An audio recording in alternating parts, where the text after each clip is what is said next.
বান্দা যখন সিজদায় পড়ে আল্লাহর কুদরতি পায়ে মাথা ঠেকায়, ফেরেশতাদের আল্লাহ ডাক দেয়া কয় আয় আয়।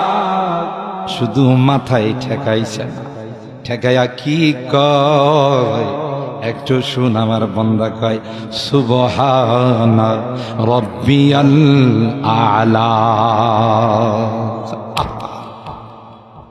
বান্দা মাথা ঠেকাইয়া কয় সুবহানা রাব্বিয়াল আলা,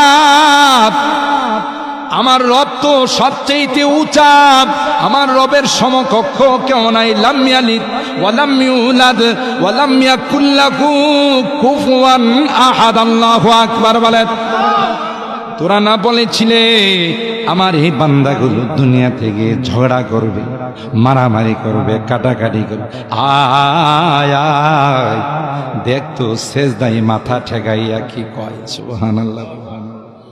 তোরা সাক্ষী থাক, আমার বান্দা সিজদা দিতে দেরি হয়, তার জীবনের গুনাহগুলো মাফ করতে দেরি হয় না।